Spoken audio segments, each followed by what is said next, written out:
CM साहब, पिछले दिनों जो चुनाव हुए थे छत्तीसगढ़, राजस्थान, मध्य प्रदेश में, वो कर्ज माफ़ी के मुद्दे पर थे और किसानों ने कांग्रेस का साथ दिया। आप पर भी हरियाणा में कोई कर्ज माफ़ी का दबाव है?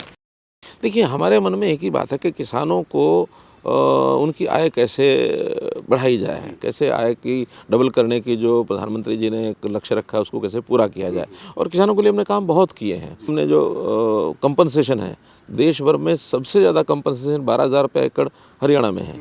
आज भावांतर भरपाई योजना के अंतर्गत हमने चाहे सब्जियां हैं, चाहे हमने बाजरा खरीद की है, ये भी हरियाणा ने ही खरीद की है। आज भी किसी प्रकार की कोई कठिनाई किसान की आएगी तो किसान की समस्याओं को हल करना ये हमारा काम है। लोन वेवर, ऋण माफ़ी बहुत बार हो चुकी है, इसके कारण से समाधान नहीं है। अगर समाधान होता हो तो हम भी तैयार हैं। निश्चित तौर पर सीएम साहब, आपने बिजली के रेट दाम आधे किए हैं, 40,000 ट्यूबवेल कनेक्शन देने की आपने बात की है, फसल का मुआवजा आपने बढ़ाया है। इसके बावजूद हरियाणा में धरने प्रदर्शन किसानों के लगातार जारी हैं। उनको कैसे खुश करेंगे आप चुनाव तक? देखिए, ये एक पॉलिटिक्स का हिस्सा है जी।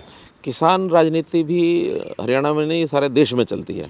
तो किसान राजनीति के कारण से किसान वहीं पर उनके झांसे में आ सकता है, या जहां किसान को ज़्यादा तकलीफ़ है वो उस तकलीफ़ के कारण से किसान वहां जुड़ सकता है। तो हमारे यहाँ उस प्रकार की स्थिति नहीं है कि किसान उनके झांसे में आएगा।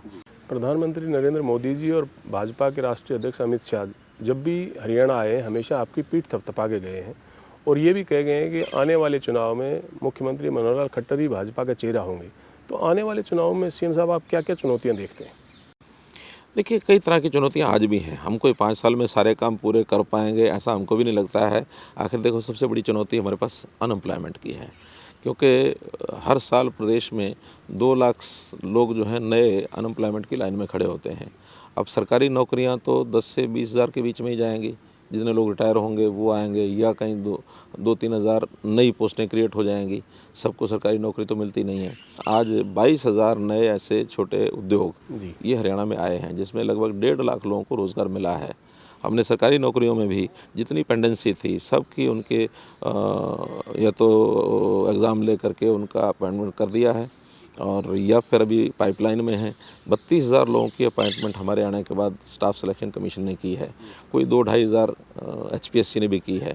तो 35,000 लोगों को हम अपने सरकार में नौकरी दे चुके हैं। 30 से 35,000 अभी और पाइपलाइन में हैं, चाहे उसमें 18,000 ग्रुप डी की नौकरियां हैं, 7,000 उसमें पुलिस की नौकरियां हैं। आने वाले 7 साल में 7,000 और पुलिस की नौकरियां भी हम निकालने वाले हैं। तो ऐसे ये सारी पाइपलाइन में हैं।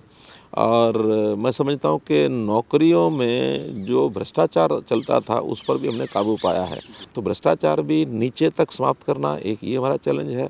एम्प्लॉयमेंट दिलवाना, लोगों को उनको काम के अवसर पैदा करना, क्योंकि सरकार सारा नहीं दे सकती, तो उसके अवसर पैदा करना। पढ़ाई लिखाई के बाद उनके हुनर विकास की जो बात है उसको हमने शुरू किया है। पलवल में अभी स्किल डेवलपमेंट यूनिवर्सिटी हमने बनाई है, Shri Vishwakarma skill development university. जहाँ तक किसान की बात है, किसान की आय 1 लाख रुपये प्रति एकड़ हो, ये हमारी योजना है। हम इसको वहाँ तक लेकर के जाएंगे।